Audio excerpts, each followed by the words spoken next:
بسم اللہ الرحمن الرحیم۔ احساس قربانی اپیل 2022 کی اسپیشل ٹیلی تھون نشریات کے ساتھ میں ہوں سید عمران مدود۔ ناظرین، آج کی اس نشست میں ہم اسلام کی ایک بہت بڑی عبادت حج بیت اللہ کے حوالے سے گفتگو کریں گے، اس کے فضائل کے حوالے سے گفتگو کریں گے، اس کی فرضیت کے حوالے سے گفتگو کریں گے، احکام رب تعالیٰ کے حج کے حوالے سے کیا ہیں ان حوالوں سے گفتگو ہوگی۔ ویسے تو اللہ تعالیٰ کی جتنی عبادتیں ہیں ان تمام عبادتوں کا حاصل، ان تمام عبادتوں کا مقصد رب تعالیٰ کی رضا ہی ہے، رب تعالیٰ کی خوشنودی ہی ہے۔ لیکن حج بیت اللہ کی جہاں تک بات ہے تو یہ ایک ایسی عبادت ہے کہ جب انسان اس عبادت کو کرنے کا قصد کرتا ہے، ارادہ کرتا ہے، اس کی تیاریوں میں لگ جاتا ہے تو یہ خبر بہت تیزی کے ساتھ پھیل جاتی ہے۔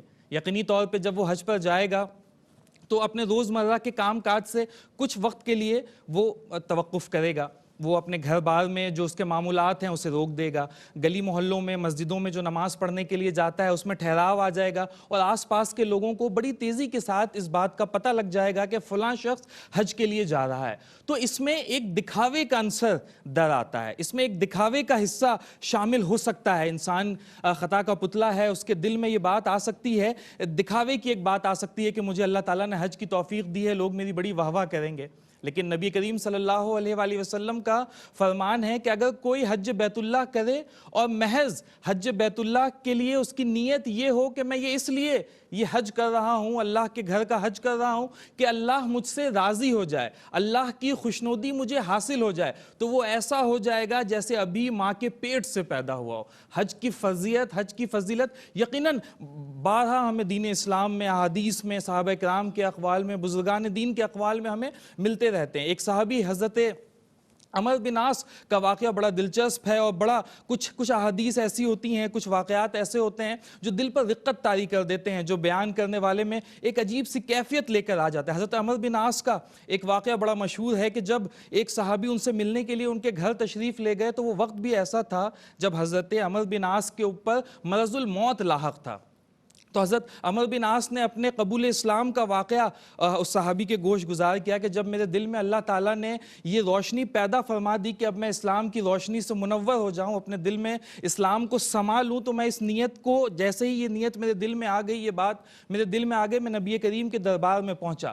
نبی کریم کی بارگاہ میں پہنچنے کے بعد میں نے نبی کریم سے فرمایا کہ اب میں چاہتا ہوں کہ میں اسلام قبول کر لوں، آپ کی بیعت کر لوں۔ نبی کریم نے کہا کہ اپنا ہاتھ آگے کرو۔ میں نے اپنا ہاتھ نبی کریم کی بارگاہ میں آگے کیا اور پھر فوراً سے اپنے ہاتھ کو پیچھے ہٹا لیا۔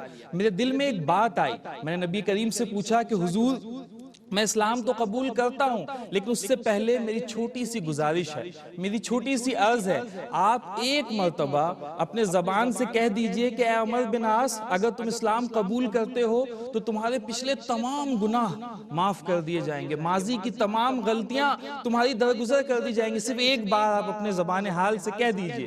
تو نبی کریم صلی اللہ علیہ وسلم نے فرمایا کہ اے عمر بن عاص، کیا تجھے نہیں پتا کہ جب کوئی شخص اسلام قبول کرتا ہے، جب کوئی شخص کلمہ پڑھتا ہے تو اس کے پچھلے تمام گناہ معاف کر دیے جاتے ہیں؟ کیا تجھے نہیں پتا کہ جب کوئی شخص حج کرتا ہے تب بھی اس کے پچھلے تمام گناہ معاف کر دی جاتے ہیں؟ یہ دو باتیں نبی کریم صلی اللہ علیہ وآلہ وسلم نے بتائیں، جن میں اس حدیث سے بھی ہمیں حج کی فضیلت کے حوالے سے رہنمائی ملتی ہے کہ حج اس قدر فضیلت والا عمل ہے کہ اگر کوئی شخص حج کر لے تو وہ ایسا ہو جاتا ہے جیسے ابھی اپنے ماں کے پیٹ سے پیدا ہوا۔ حج کی یقیناً اور بھی فضیلتیں ہیں، برکتیں ہیں۔ پروگرام میں ہمارے ساتھ علماء کرام بھی موجود ہیں، ان سے سوالات کا سلسلہ بھی کریں گے۔ پروگرام میں ہمارے ساتھ ثناءخوان رسول بھی موجود ہیں۔ سب سے پہلے میں اپنے مہمانوں کا تعارف آپ سے کرواتا چلوں۔ ہمارے ساتھ موجود ہیں علامہ شرجیل احمد خان صاحب، ہم آپ کو پروگرام میں خوش آمدید کہتے ہیں۔ کیسے ہیں آپ؟ بہت شکریہ، الحمدللہ ٹھیک ٹھاک ہے، مزاج خیریت سے؟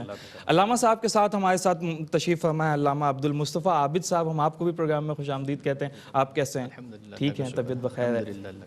اس کے ساتھ ساتھ ہمارے ساتھ ثناءخوان رسول بھی موجود ہیں۔ سب سے پہلے ہمارے ساتھ تشریف فرما ہے محمد عاطف قادری صاحب، جناب آپ کو بھی پروگرام میں خوش آمدید کہتے ہیں۔ عاطف قادری کے ساتھ ہی تشریف فرما ہے محمد رضوان حفیظ صاحب، ہم آپ کو بھی اپنے پروگرام میں خوش آمدید کہتے ہیں۔ پروگرام کے باقاعدہ آغاز سے پہلے میں یہ چاہوں گا کہ حمد باری تعالیٰ پروگرام میں شامل کریں، جس کے لیے میں اپنے دونوں ثناءخوان سے گزارش کروں گا کہ وہ ایک مل کر حمد باری تعالیٰ جو ہے وہ پیش کریں۔ کعبے کی رونق، کعبے کا منظر، کعبے کی رونق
حرم کی کیا بات مولا